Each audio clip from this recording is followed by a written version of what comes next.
everyone, and welcome back to Simply Renee at Sunday Reads with Renee. My name is Renee, and today I'm going to be focusing more on the Harlem Renaissance literature. Just 5 books that I recommend for Harlem Renaissance literature that I think are very good and you should give a opportunity to read if you haven't yet, because I think all 5 of these books are good and there's a lot to dissect, discuss, and unpack. For those of you who are not familiar with the Harlem Renaissance, it was this huge cultural movement in the 1920s, specifically, where you had a lot of African American progress in terms of culture, arts, music, literature, and other different types of activism as well that took place in Harlem, New York. And it's a very interesting time because I relate to it more with jazz because that's where my love of jazz came from, mostly thanks to Louis Armstrong, Billie Holiday, and Ella Fitzgerald. But I do like the Harlem Renaissance, and it's something that I hope to do more of a deep dive into on this channel, especially with Sunday Reads, because this is the part where you see a lot of literature coming out from that era that's very interesting and different. And I hope to do more deep dives on it. But today I'm just going to focus more on 5 books that I recommend for you to read if you haven't yet, or maybe you have read it and want to open your eyes to rereading it more, learn a few more things as well, because I think all 5 of these novels, again, are something you can discuss a lot about and dissect. Before I begin, I just wanted to give you a brief update on my winter reads for 2025, and here it is.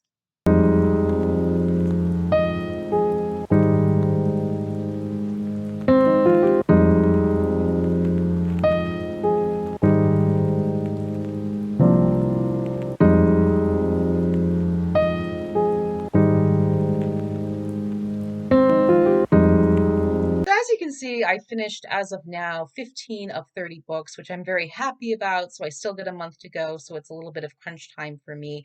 But I am looking forward to giving more reactionary videos to it this week through shorts. I haven't done that in a while because everything's been so busy. So I'm going to work on that this week and present it to you just so you can get an idea of what I'm doing. I was originally going to do it with just newer novels, but I think I'm just going to do it with the whole novels that I read, whether they're newly published as of 2025 or if they've been published 10, 15 years ago, because I like reading and I want to bring this to everyone's attention if they haven't read these books yet, or they have and they want to give it a little bit more of a reread. But as of now, the winter reads of 2026 are doing very well, 15 of 30 books. So getting it all done this week as well as into next month. We'll see how it goes. Also, before I begin with these 5 books, I will not be including Their Eyes Were Watching God because that is a book I'm already reading right now that I want to give more of my own assessments to, but I do recommend it because it is an excellent book. I've only read chapter 1 so far, and I've reread it years ago, so I'm really enjoying it right now, and I look forward to giving a reactionary take on that in a short in the future. Also, before I begin, I just want to let everyone know that I will be revealing plot details, so therefore spoilers are ahead, and I'm also going to be using alternative words and phrases because of YouTube rules and regulations. The first one is Cain by Jean Toomer, and this is an interesting book because it's a mixture of different types of perspectives from the Southern and Northern cultures and experiences of African Americans during that time period of the 1920s and even before. And it's an interesting book in the fact that it's more of a short story cycle. So it has a mixture of vignettes, one play, as well as some poems and a couple little short story type atmosphere. And I did overall like it. I thought it was very interesting. It has some good stories that you can really gravitate to and have a lot to discuss, dissect, and really think about a lot in a lot of terms. And one thing that I did find interesting about Kane is that the poems were a little more appealing to me. I'm not a huge fan of poetry, but I did like the poems overall. And I think that's just where Jean Toomer happened to have more of his skill set with. And it doesn't surprise me in a way because when I did some research on the Harlem Renaissance, a lot of authors and writers at this point in time were more poetry than anything else. At least that's from the perspective I've done with the research. And you can really see it flow in this book, Cain. And I think the poems are very excellent, and I enjoyed them and gravitated to them a lot more, even though I'm not a huge poetry fan. That's just how I felt when I read the book. And what I also like is that some of the short stories were pretty good. You got to see a lot of different perspectives. In the first section, it was more from Southern culture and folklore and perspectives, where I found some very interesting ones like Becky and Esther, which really does focus from a female perspective and mixed race, as well as love and relationships. And I also did like the second section where they have a lot of interesting stories to it as well that deal with love, relationships, racial conflicts as well. And that came more from the Northern perspective and culture. And the play version, which takes place in the third section, was very interesting. It really does focus heavily on racial conflicts. And I like all of that within the book because I think it was interesting to give all different types of perspectives of different regions, African American experiences, and get all that out there in this book. Overall, I liked Kane. I thought it was something that has a lot of topics that you can really discuss and dissect. And I hope to do more of a deeper dive into it with some additional researches because I think it would make an interesting segment here for the Sunday Reads with Renee section. So I hope to do that more in the future as I go ahead in this channel. And I do overall recommend it because I think it's something that you can really read, discuss, dissect, and truly think about. Home to Harlem by Claude McKay is an interesting book. It was published in 1927, and it's more of what I recall a love letter to Harlem. And it's also a personal journey to the main character, Jake. And Jake is an interesting character. He is a black man who was enlisting in World War I, hoping to fight for the country, but then deserted it completely when he found that he could only be a menial laborer, which is not something that he wanted to do and what he expected when he joined into the war service. And so he completely deserted the war, then traveled to London for a short period of time, and then decided to return to Harlem. And he is really excited to be there. He ends up really enjoying the nightlife and feeling pretty good about being there. There's a lot of interesting things that he goes through in the Harlem underworld that includes addictions and crime and illegal activities. Yet he also ends up reconnecting with an old war friend named Zeddy, and he finds love with a woman who ends up disappearing from his life unexpectedly. And while he tries to move on from her, he finds he really can't. So it's an interesting journey that Jake goes through of just living in Harlem, moving to different areas as well, and just trying to find himself with identity and culture, where he belongs, and also more about who he is. So it's actually quite a personal journey in addition to being a love letter to Harlem. And what's interesting about this book is that it does show the gritty realism of Harlem, where even though it's this great place of culture, transformation, blues, jazz, and nightlife, it also has a lot of things to it that have more of a gritty realism, such as crime, illegal activities, and addictions that I think were nicely highlighted in a lot of ways. The only thing about Home to Harlem that I don't really like too much is that from my perspective, I thought it could have been written a little bit better in some ways, but I overall liked it in general. I think it was a quick read that you can really gravitate to and get through within a day or just a few hours. And it's something that gives you a lot to dissect and think about. And I overall liked the character of Jake. I thought he was very interesting, and seeing his journey unfold was pretty good. The other thing, too, in this book that I think was interesting is that it was written in 1927. So some of the language there is not something that I personally liked, just a little bit of the language. But because it was published in 1927, I'm not surprised because a lot of books that I read from this time period do have a different set of language that were just common at the time. So overall, I recommend Home to Harlem for your reading because it is an interesting book and it can get you interested in Claude McKay if you haven't already read him. The next one is The Blacker the Berry by Wallace Thurman. And this was a very interesting one that I hope to do more of a deep dive on because I think there's a lot of layers to it and a lot of discussion that you can take from it. It's all about a young woman named Emma Lou who lives in Boise, Idaho, and she has a lot of struggles with her mixed race identity. She's a woman who lives in Boise, Idaho, and but she's the only Black student at her school, so she has struggles fitting in with her classmates who are white, but she also has struggles fitting in with her family because she has a darker skin tone despite being in a mixed race family, whereas her mother, grandmother, and uncle have lighter skin tones. So it's tough for her to even fit in with her family because they would prefer her to have lighter skin tone and are quite upfront about it. And they even want to see her try and get her lighter skin tone through bleaches and creams, which don't work out. She doesn't really want that either. And so her uncle suggests that she go to school in Los Angeles so that way she can have an education, but also maybe try and find her own personal journey and identity. And so Emma Lou goes there and she's hoping for better things along the way.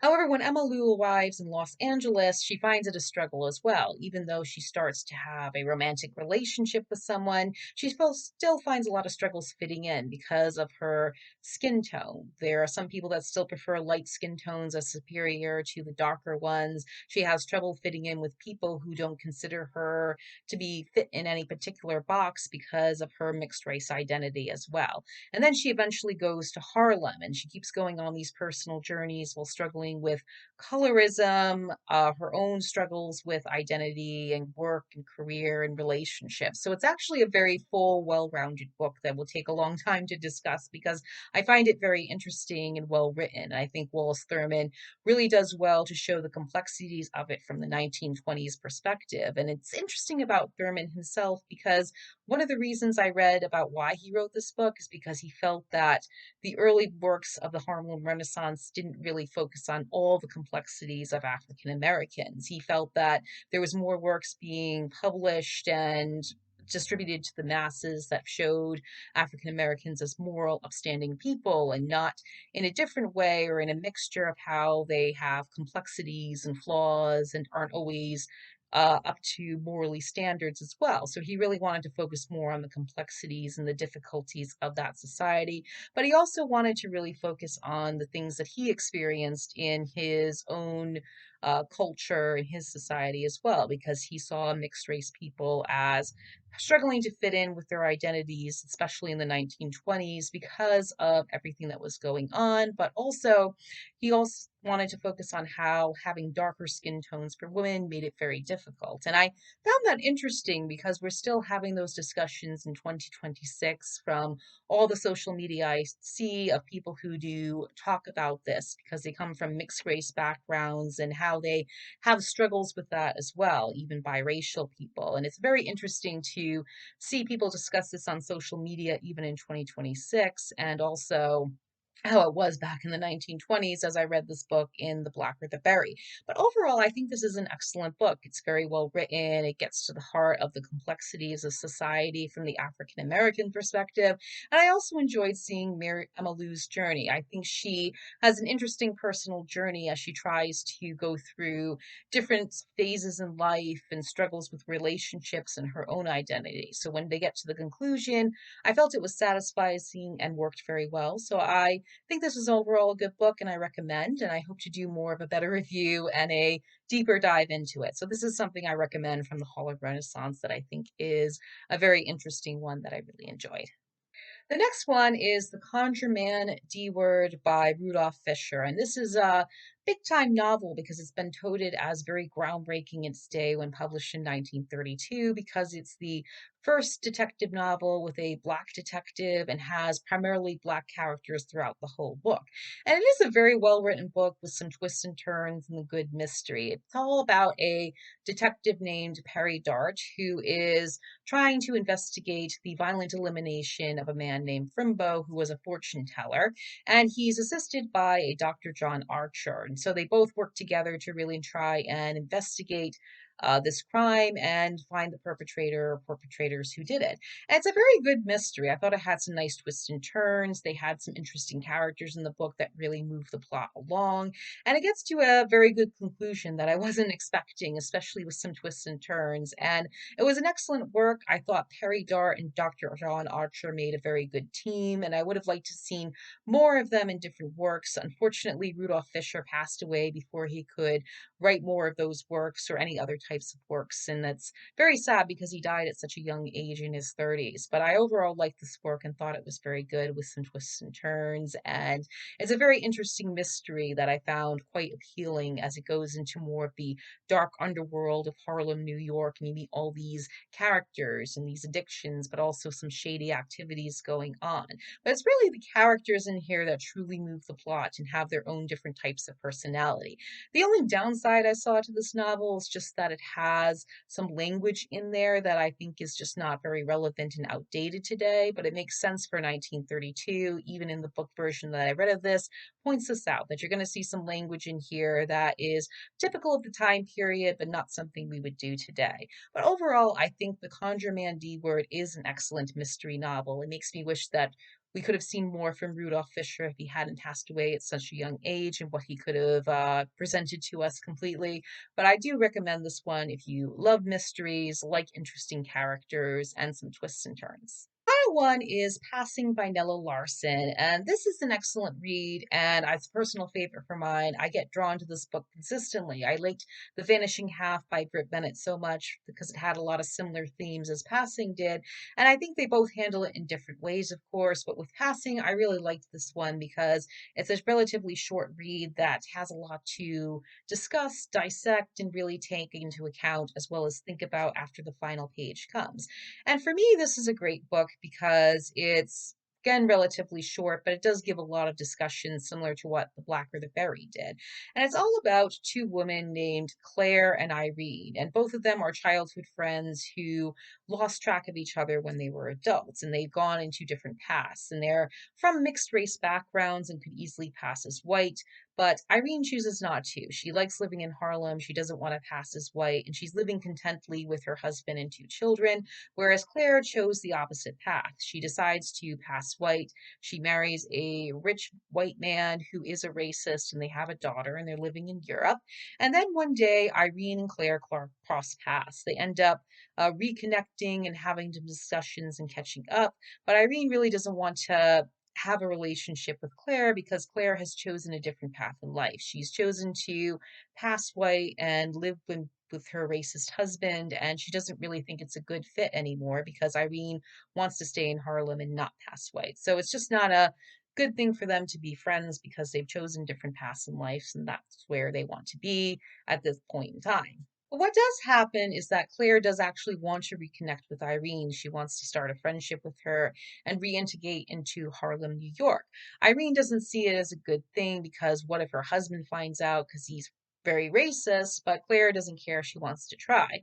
And so it starts off very easily. Irene and Claire are enjoying this reconnection and getting to know each other again, but things start to take a little bit of a toll and it ends up leading to a lot of tragic results. So overall, I do like Passing by Nella Larsen because she does bring a lot of subject matter to it that I think is still very relevant today, especially in the terms of mixed race and passing as well as class, because there are a lot of those discussions still happening today in 2026.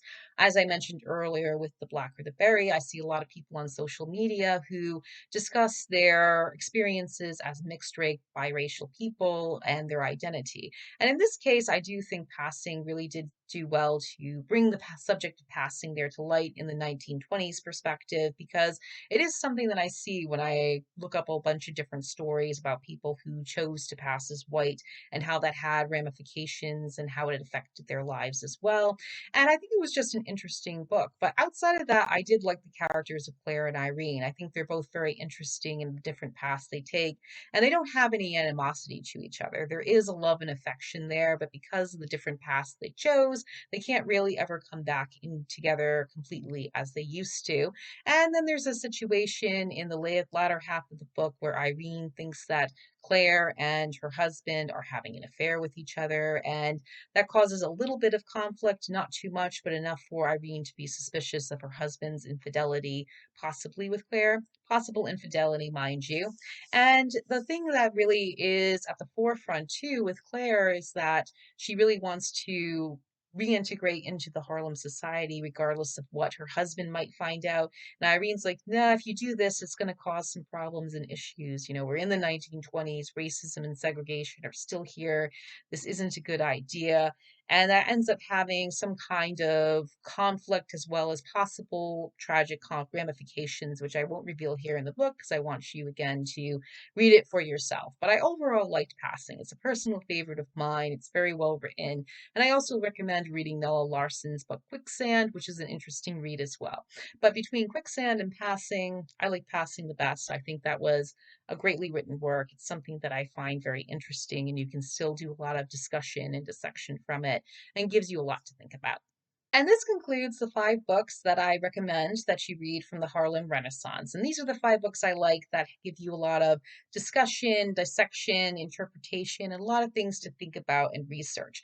I hope I can do more deeper dives on these books as well as other novels from the Harlem Renaissance because, again, I really like that time period and enjoy it. I think it's an interesting one in terms of jazz and blues because it's a subject and type of music genre that I like, but I also really like the period in itself. And I found with some research the pros and cons of it. So I hope to do more of a deeper dive into this as the channel goes on. But these are the 5 books that I particularly like from the Harlem Renaissance and that I've read and recommend to you. And now I want to know what you think. Do you like any of these books? Do you agree with me, not agree with me? Have you read these books, reread them, or never read them at all? What do you think of the themes in them if you've read them?